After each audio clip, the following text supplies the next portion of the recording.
नमस्कार, स्वागत है आपका फायदेमंद फंड्स में। और आज जिस फंड मैनेजर से हम आपकी मुलाकात कराएं उनका नाम है श्रेयस देवलकर, जो एक्सिस का फ्लेक्सी कैप फंड मैनेज करते हैं।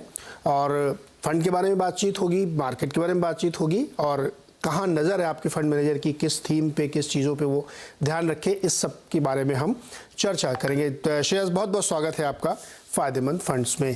तो हम लोग ब्रॉडर पिक्चर में मार्केट में घुसे, लेकिन सबसे पहले हमें तो ये बताइए कि ये जो फ्लेक्सी कैप फंड है, इसके अंदर क्या होता है, इसका नाम फ्लेक्सी कैप से क्या समझिए, क्योंकि बहुत सारे नए लोग जो इस शो को देख रहे हैं वो जानना चाहते हैं कि फ्लेक्सी कैप, मल्टी कैप क्या होते हैं। तो आप देखेंगे कि कुछ साल पहले मार्केट में फ्लेक्सी कैप या मल्टी कैप कैटेगरी ऐसे अंतर नहीं था, पर अभी एक डिस्टिंक्ट डिफरेंट है दोनों में। कि फ्लेक्सी कैप कैटेगरी में ऐसा होता है कि जनरली आप देखो कि मार्केट में लार्ज कैप कंपनियां रहती है, मिड कैप कंपनियां रहती है और स्मॉल कैप कंपनियां रहती है। तो फ्लेक्सी कैप कैटेगरी में फंड मैनेजर इन तीनों सेगमेंट्स में से कोई भी सेगमेंट में कितना भी इन्वेस्ट कर सकता है। तो there is a flexibility in investing, इसके लिए उसे फ्लेक्सी कैप कैटेगरी कहा जाता है। मल्टी कैप कैटेगरी में परसेंटेज के रिस्ट्रिक्शंस है कि आपको 25% से ज़्यादा स्मॉल कैप, मिड कैप, ये सब सेगमेंट में रखना है। तो इसीलिए मल्टी कैप कैटेगरी, जिसमें डिफाइंड इन्वेस्टमेंट है कि लार्ज में कितना होगा, मिड में कितना होगा, स्मॉल में कितना होगा, उसमें डिफाइंड उसके डेफिनेशंस है। तो इस तरीके से फ्लेक्सी कैप कैटेगरी में फ्लेक्सिबिलिटी पूरी होती है फंड मैनेजर को, वाइल मल्टी कैप कैटेगरी में उसमें डिफाइंड इन्वेस्टमेंट रहते हैं, तो एक्सपोजर्स है वो डिफाइंड रहते हैं। तो ये अंतर है। तो यानी फ्लेक्सी कैप फंड का जो फंड मैनेजर है वो ज़्यादा लिबर्टी ले सकता है।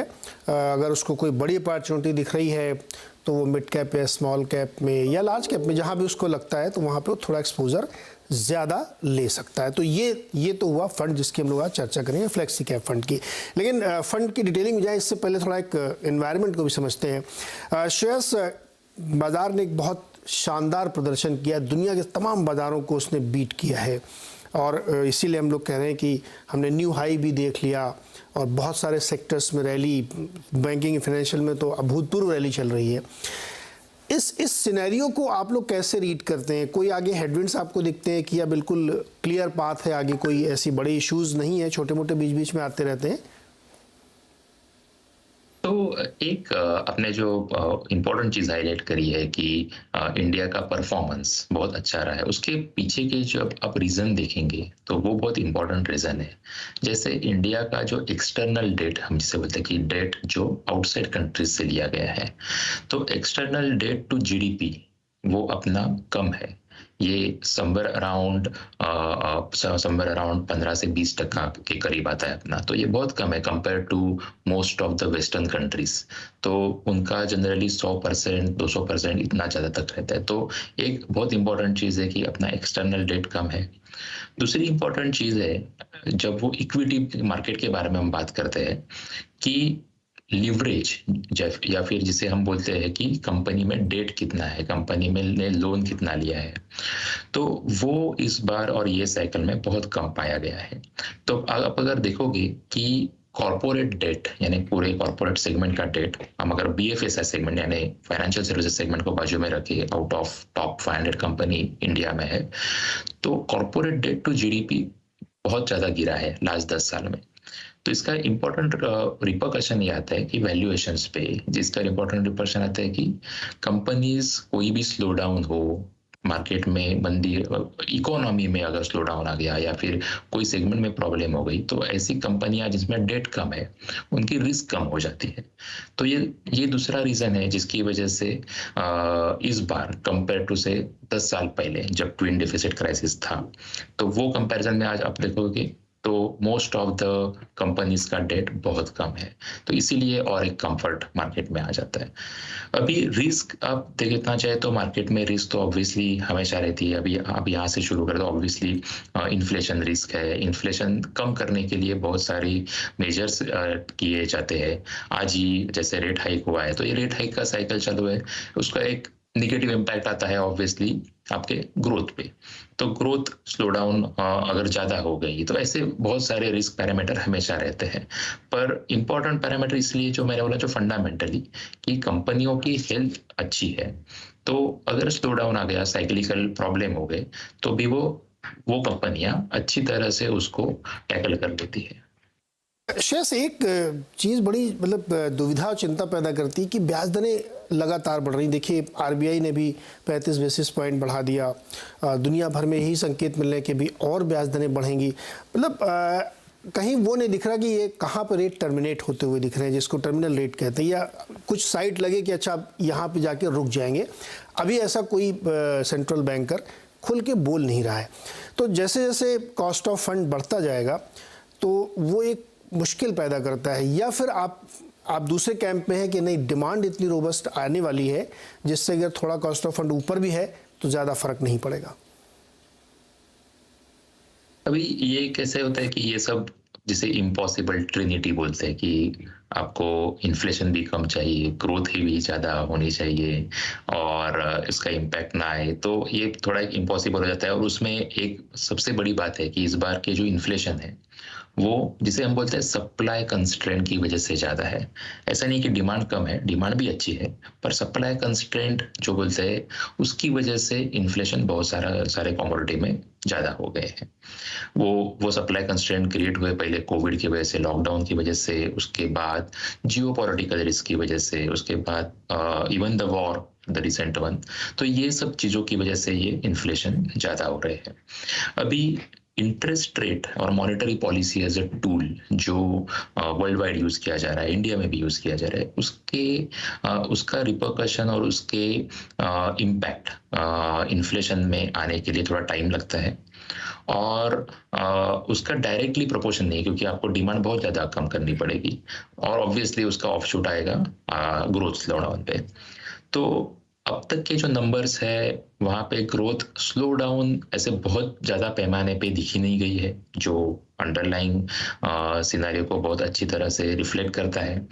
उसके एक दो कारण है, जैसे मैं पहले बता रहा था कि कंपनियां की हेल्थ अच्छी है, डेट है नहीं।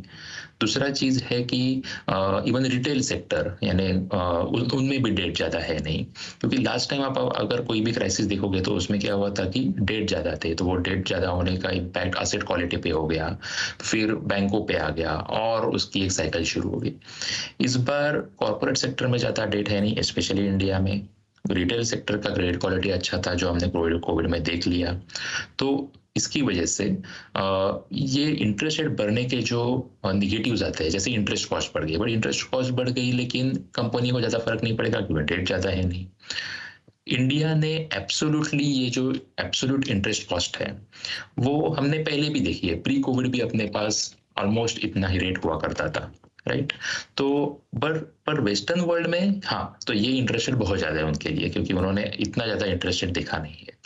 पर इंडिया ने इतने ज़्यादा इंटरेस्ट रेट प्री कोविड भी हमारे पास थे, तो वो कॉन्टेक्स्ट में देखें तो इंटरेस्ट रेट बढ़ तो रहे हैं, पर उसका इम्पैक्ट जो कि हम ये प्रोसेस से पहले भी जा चुके हैं, तो इसलिए और लिवरेज कम है सिस्टम में, क्रेडिट का क्वालिटी अच्छा है, इसके लिए सिस्टम में इसका इम्पैक्ट कदाचित ज़्यादा नहीं आना चाहिए।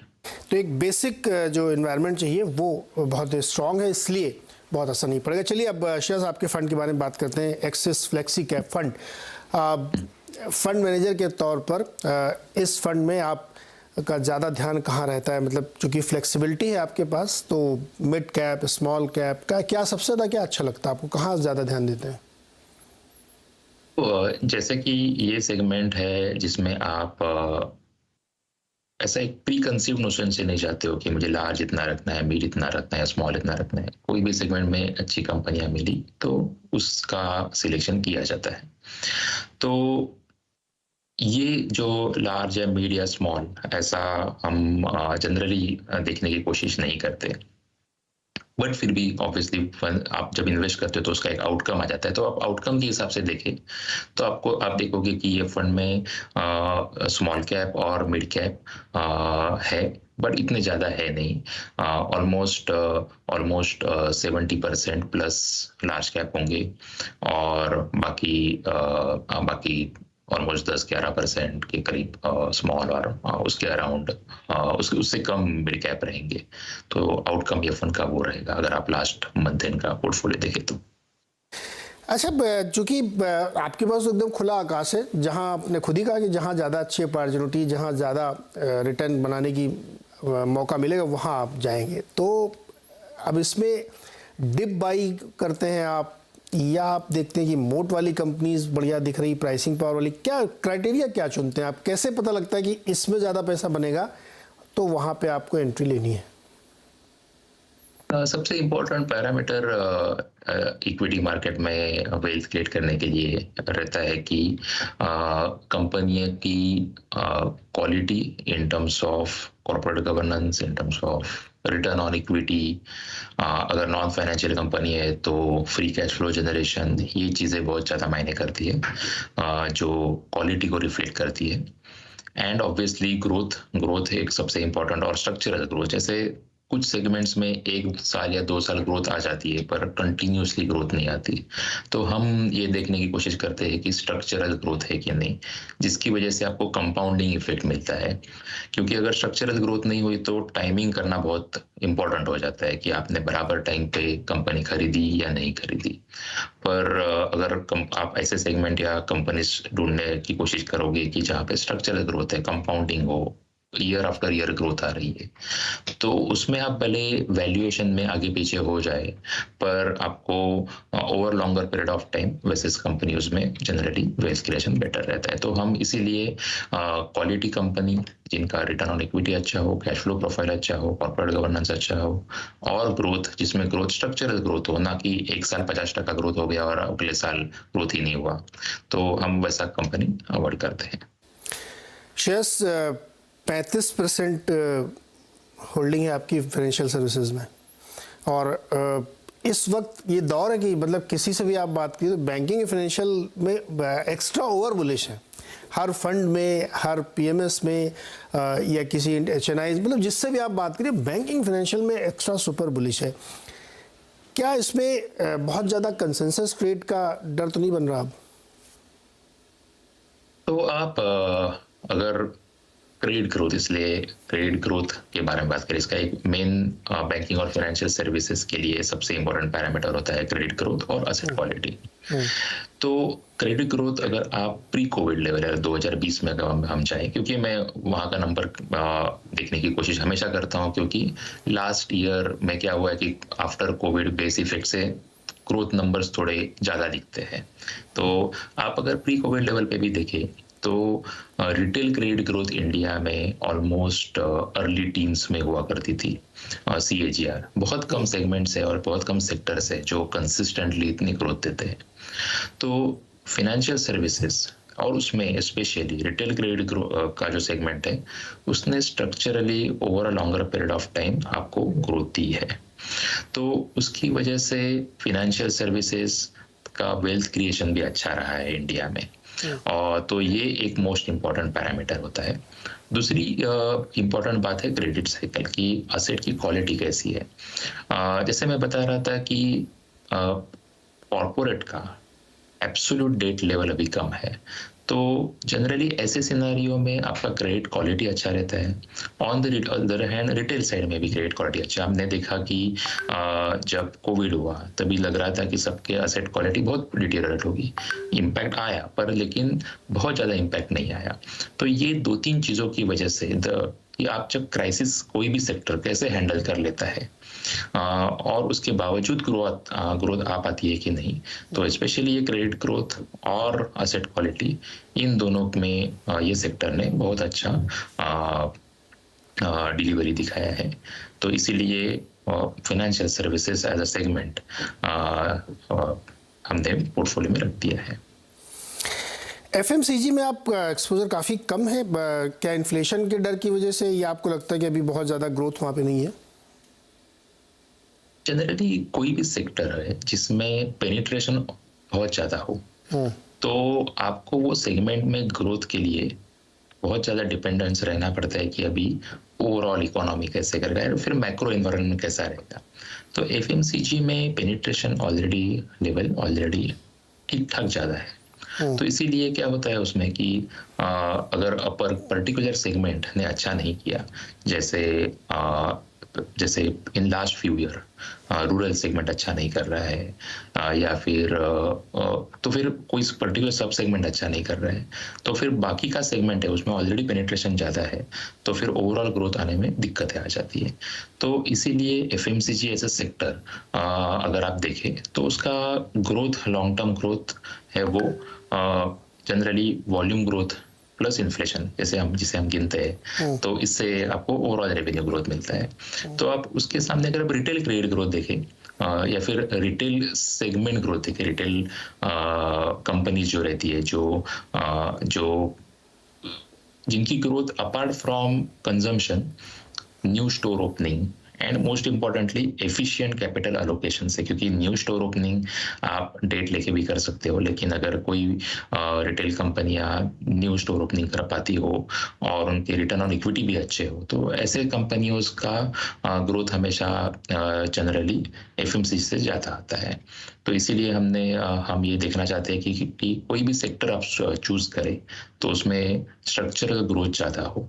तो अब यहाँ पे एक छोटा सा ब्रेक लेंगे और जब ब्रेक से वापस आएंगे तो कुछ सेक्टर्स की चर्चा करेंगे, कुछ नए आइडियाज़ की चर्चा करेंगे जहां श्रेयस इस समय अपना ध्यान रख रहे हैं। स्वागत है एक बार फिर से आपका फायदेमंद फंड्स में, और आज हम बातचीत कर रहे हैं एक्सिस फ्लेक्सी कैप फंड के फंड मैनेजर श्रेयस दिवलकर के साथ, जो एक ऐसा फंड मैनेज करते हैं जहां पे इनके पास फ्री हैंड बहुत है, यानी किसी भी साइज़ की कंपनी में निवेश कर सकते हैं।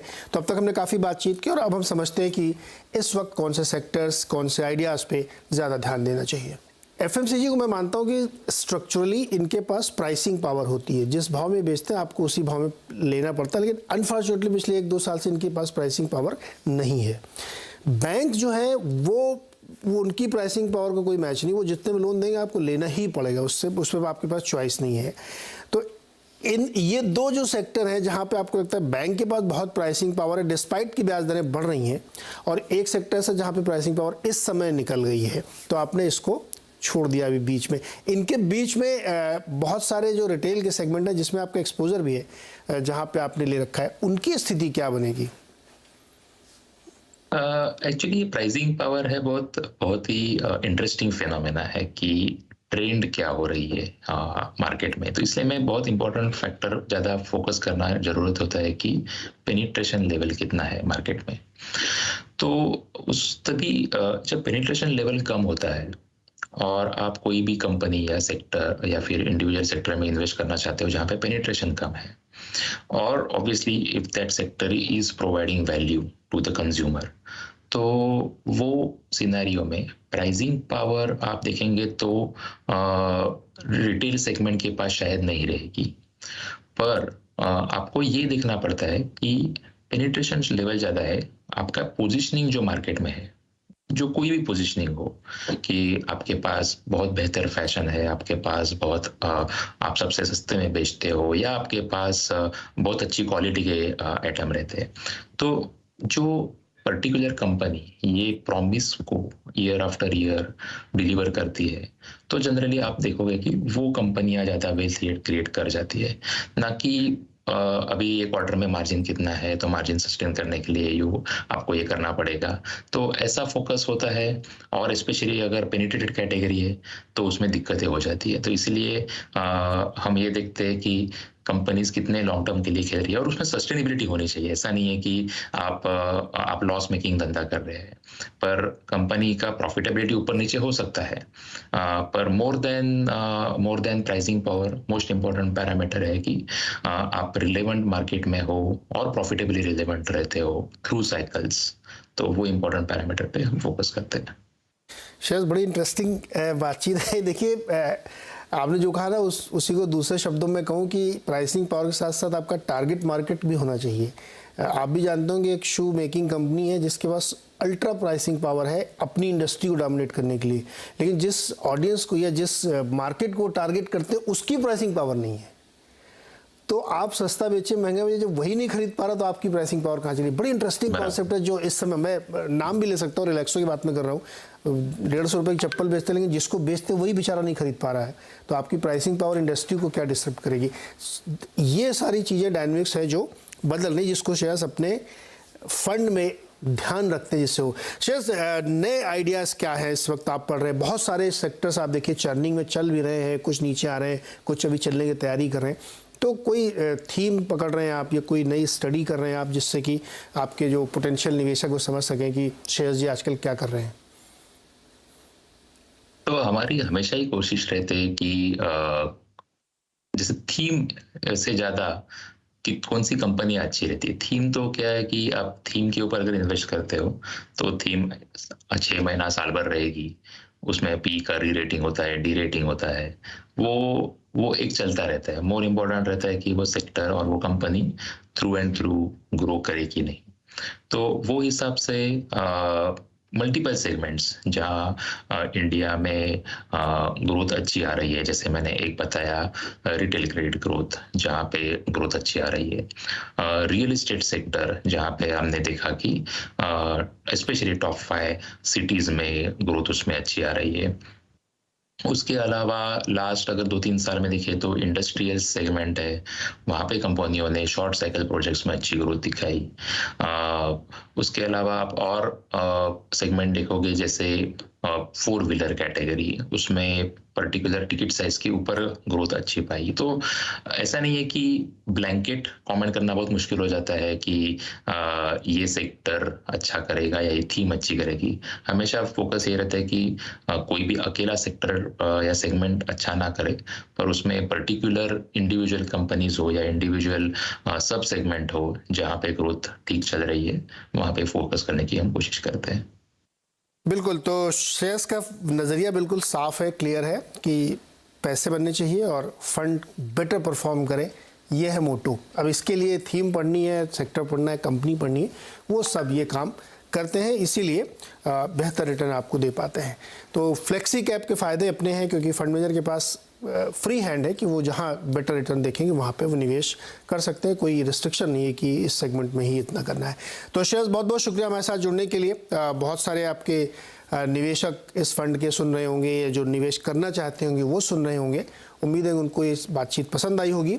अगर आप इस फंड में निवेश करना चाहते हैं तो आप अपने निवेशक सलाहकार से बात करें और इसको देख सकते हैं। बहुत बहुत शुक्रिया शेयर्स हमारे साथ।